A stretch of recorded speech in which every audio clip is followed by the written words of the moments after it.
Hey, how you doing? My name is Ulrich Fairbanks, and today's presentation is going to be on organizational motivation approach.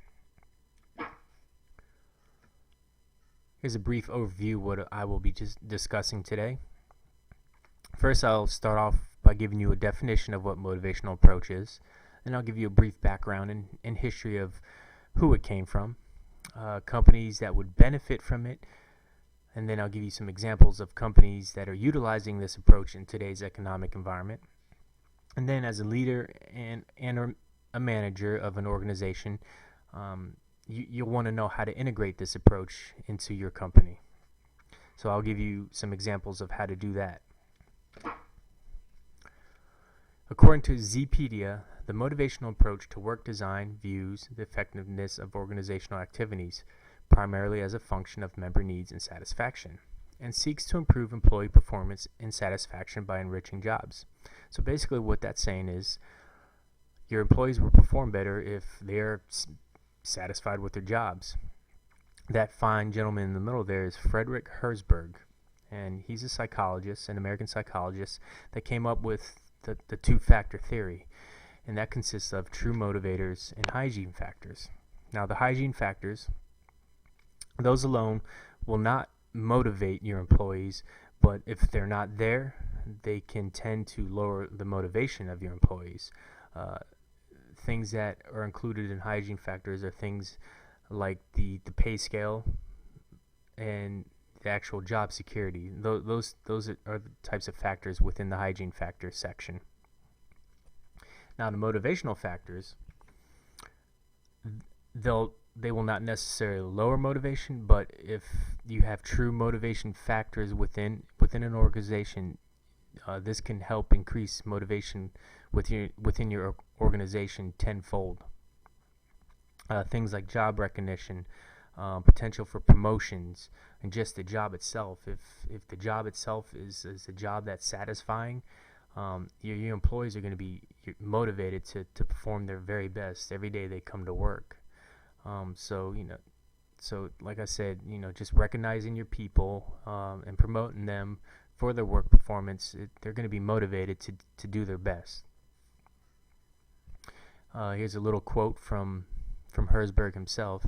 If you want someone to do a good job, give them a good job to do. I think that states it plain and simple. If you want someone to perform, give him a job that he's going to like, and he'll perform well. Companies that would benefit from the motivation approach. I didn't list any specific companies because I think that any profit-seeking or goal-oriented company would succeed if they use the motivational approach. If they want the best from their employees, they're going to motivate them to do their best. Things like innovation and new ideas come from employees if they know that if they're being motivated to do their best. Here I have a list of 4 companies that utilize the motivation approach today. AT&T Universal Card, we all remember AT&T as the old phone company, but ever since cell phones came around, they rerouted, and now they're in the credit card industry.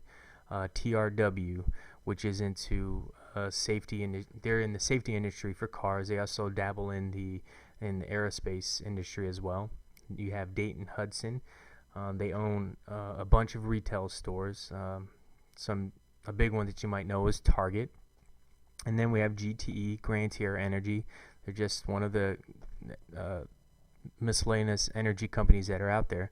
But what they all have in common is they use a motivation approach within their companies. That's why they've been successful. That's why they've been able to stay around through the turbulent times that we've had back in the mid-2000s with the economy, because they use the motivation approach within their employees. They were able to succeed and get past through it, and they're still thriving today.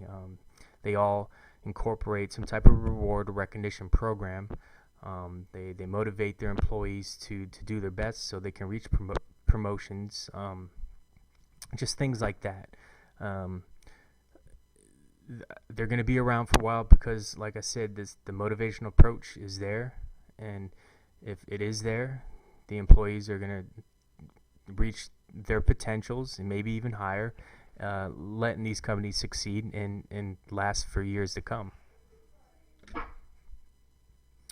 So now you're a leader, you're a manager, you're taking on a new company, a new organization, and you want to use this motivation approach within your company or organization. Well, how do you do that? Well, the first thing you need to do, you need to develop an employee involvement program. And what does that mean? If you want your company to be successful, the best way to do that is involve all the employees, make them have ownership, make them have pride for their jobs. This will raise the level of participation of your organization members if you make some type of program that will involve them. Speaking of employing myself, at my job, our company, they involve us with a lot of the decision and processes that go on, and that gives me more pride in what I do and makes me work harder. It motivates me. So you want to be sure to devise some type of program where your organization members are involved. Things like setting rewards and incentives for performance. You do that will motivate your employees to reach that next level. If they know, hey, if I reach this goal, I'm going to get a bonus, or I'm going to get some more time off. They're going to be motivated to work harder. Overall, this whole employee involvement program, it's going to enhance morale, job satisfaction, productivity, and that's the main goal as a leader or a manager of organization. You want high morale, you want good job satisfaction, and overall you want good productivity from all your employees. This next slide, I have a quick video of how leadership should be involved in management. It's a 20-second clip, and it shows how you should motivate your employees and give you an idea of what is involved with it. Are your employees not interested in work? Do they feel bored, insecure? They need to be pushed to perform their daily tasks? They appear indifferent and non-participative? Then, it is important for small entrepreneurs like you to follow these simple and effective ways to motivate your employees.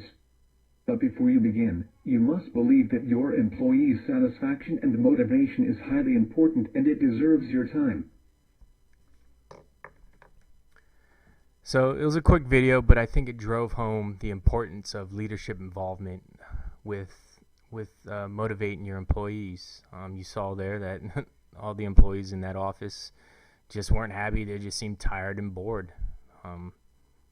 They're not satisfied with their jobs. So you as a leader, you got to make them satisfied. You got to put the incentives in there. You have to motivate, so to speak. You have to motivate your employees to get the best out of them.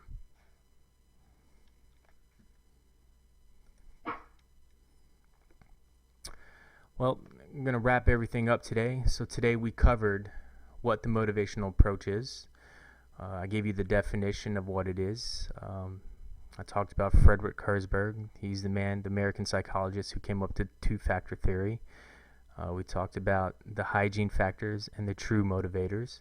And then I talked about which companies that would benefit from it. Like I said, I didn't give you any specific companies, but I gave you the type of company that would benefit from the motivation approach. And then we covered some examples of companies that are utilizing it today. And then finally, I gave you as some examples of how to integrate it within your organization or company.